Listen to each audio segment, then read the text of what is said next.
हाय, आप सभी का आकाश कंप्यूटर लैब पर हार्दिक स्वागत है।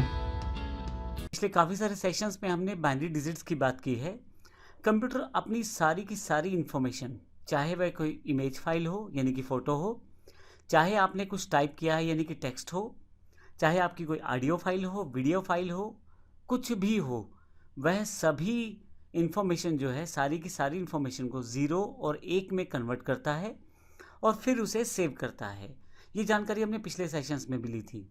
ज़ीरो और एक क्या है? असल में कंप्यूटर को कुछ भी सेव करना है, आप चाहे कुछ भी उसे इनपुट दें, उसे उसे ज़ीरो और एक में कन्वर्ट करना पड़ेगा।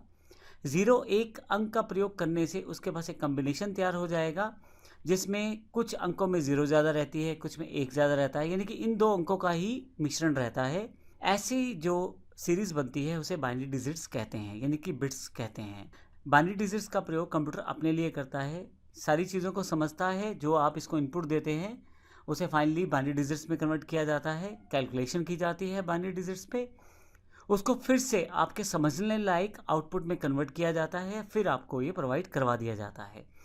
तो फाइनली बाइनरी डिजिट्स में ही कंप्यूटर कार्य करता है।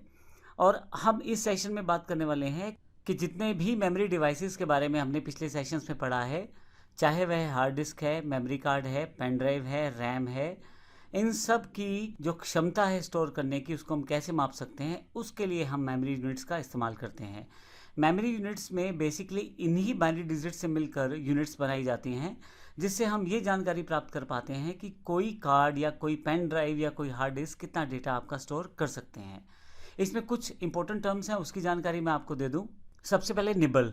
अगर आप 4 बिट्स का ग्रुप बना दें तो उसे निबल कहेंगे, यानी कि 4 डिजिट अगर आपके पास हैं बाइनरी वाले, 0 1 0 0, ये एग्जांपल मैंने दिया है, तो इस तरह के 4 कम्बिनेशन अगर आपके पास इकट्ठे हो जाते हैं 4 बिट्स के, तो निबल कहते हैं उसे।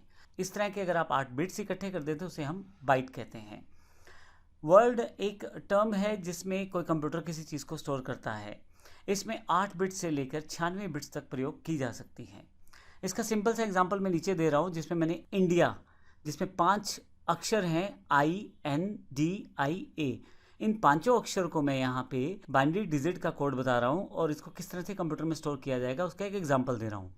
अगर आप आई की तरफ देखें तो 0 1 0 0 1001, ये एक कोड है बाइनरी डिजिट का जो आई को रिप्रेजेंट करता है कंप्यूटर के अंदर।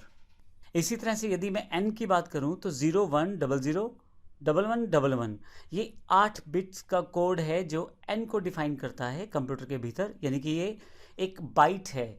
एन को डिफाइन करने के लिए हमने इस बाइट का प्रयोग किया है क्योंकि इसमें 8 बाइनरी डिजिट्स हैं। इसी तरह से अगला जो बाइट है डी के लिए, जिसमें फिर से 8 बाइनरी डिजिट्स हैं, 0 1 0 0 0 1 0 0। फाइनली इसके पश्चात आई के लिए फिर से रिपीट है 0 1 0 0 1 0 0 1। और फाइनली ए के लिए 0 1 0 0 0 0 1, तो ये ए के लिए। तो इस तरह से हमने इंडिया वर्ड जो हमारे पास है उसको रिप्रेजेंट किया है बाइनरी फॉर्मेट में। अब यहाँ पे ये 5 बाइट का इस्तेमाल होने वाला है। आई के लिए अलग बाइट है, एन के लिए अलग बाइट है, डी के लिए अलग बाइट है, आई के लिए अलग बाइट है और ए के लिए अलग बाइट है। टोटल 5 बाइट्स का प्रयोग हुआ है, जिसमें आई के लिए अलग बाइट है, एन के लिए अलग बाइट हुआ, DIA के लिए अलग अलग बाइट हुआ, लेकिन टोटल जो 40 बिट्स का यूज़ हुआ है, क्योंकि हर बाइट में हमारे पास 8 बिट्स होती हैं। इसके अलावा मैं ये भी बता दूं, हमारे पास बाइनरी डिजिट्स की जो यूनिट्स रहती हैं या मेमोरी यूनिट्स जो रहती हैं वो ऊपर की तरफ यहाँ दी हुई हैं। अगर हम बात करें तो सिंपल यूनिट जो है वो हमारे पास, जैसे मैंने अभी बताया, 4 बिट्स जो रहते हैं वो निबल कहते हैं उसे, 8 बिट्स को बाइट कहते हैं, लेकिन उसके पश्चात अगर 1024 बाइट इकट्ठे हो जाएं तो उसे 1 किलो बाइट कहते हैं। 1024 किलो बाइट इकट्ठे हो जाएं तो उसे 1 मेगाबाइट कहते हैं। 1024 मेगाबाइट इकट्ठे हो जाएं तो उसे 1 गीगाबाइट कहते हैं। 1024 गीगाबाइट इकट्ठे हो जाएं तो उसे 1 टेराबाइट कहते हैं। और 1024 टेराबाइट इकट्ठे हो जाएं तो 1 पेटाबाइट बनता है। तो ये हमारी मुख्य मेमोरी यूनिट्स हैं जिसका प्रयोग हम करते हैं अपनी मेमोरी को मापने के लिए।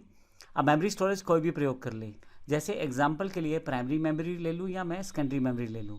प्राइमरी मेमोरी में बेशक रैम है, या सेकेंडरी मेमोरी में जैसे hard disk, memory card, pen drive, DVD इत्यादि, इन सभी की जो मेमोरी यूनिट रहती है वो सेम ही रहती है, अर्थात हर चीज़ जो है बिट्स और बाइट्स में ही सेव की जाती है।